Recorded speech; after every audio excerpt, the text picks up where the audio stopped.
राजकीय घडामोडींव्यतिरिक्तची थोडी बातमी बघूया। ठाकरे गटाचे माजी नगरसेवक अभिषेक घोसाळकरांवरील गोळीबार प्रकरणामध्ये आता नवी शंका उपस्थित करण्यात आली आहे, ज्यानुसार अभिषेक घोसाळकर आणि मॉरिस यांच्यावर तिसऱ्याच व्यक्तीने गोळीबार केल्याचा आरोप घोसाळकर कुटुंबियांनी केलेला आहे। त्यामुळे या प्रकरणाला नवं वळण मिळण्याची शक्यता नाकारता येत नाही। घोसाळकर हत्या प्रकरणाला नवं वळण, गोळीबार तिसऱ्याच व्यक्तीने केला का? घोसाळकर कुटुंबियांनी व्यक्त केला संशय, गोळीबाराची सीबीआय चौकशीची मागणी।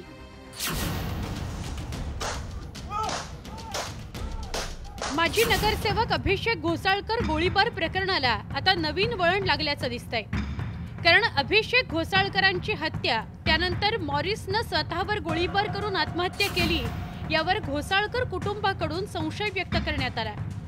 अभिषेक यांच्यावर गोळीबार झाला त्यावेळी तिथं तिसरं व्यक्ती उपस्थित असल्याचा संशय घोसाळकर कुटुंबाकडून व्यक्त करण्यात आलाय। या प्रकरणात पोलिसांवर राजकीय दबाव असून या प्रकरणाची सीबीआय चौकशीची मागणी घोसाळकर कुटुंबाकडून करण्यात आली आहे। आज 40 दिवस झाले तरी त्या बाबतीमध्ये यंत्रणा काम करत नाही, पोलीस यंत्रणा दबावाखाली काम करते असा आमचा संशय आहे।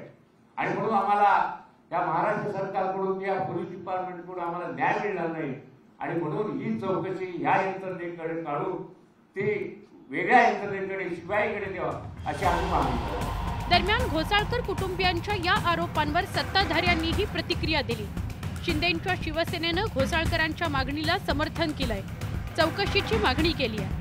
तर दुसरीकडे भाजपचे आमदार नितेश राणेंनी पुन्हा एकदा घोसाळकर गोळीबारात दिशा सालियन मृत्यू प्रकरण ओढल्याचं पाहायला मिळालं। घोसाळकर सारखा थोडा दिशा सालियनच्या पण खून प्रकरणाच्या बद्दल थोडी चौकशी हे का करत नाहीत कधी तरी? म्हणजे दिशा सालियन काय महाराष्ट्रामध्ये राहायची नाही का? म्हणजे अभिषेक घोसाळकरची जेवढी चिंता आहे तेवढी थोडं दिशा सालियनची पण चिंता केली असती तर अजून खूप काही गोष्टी बाहेर आल्या असत्या।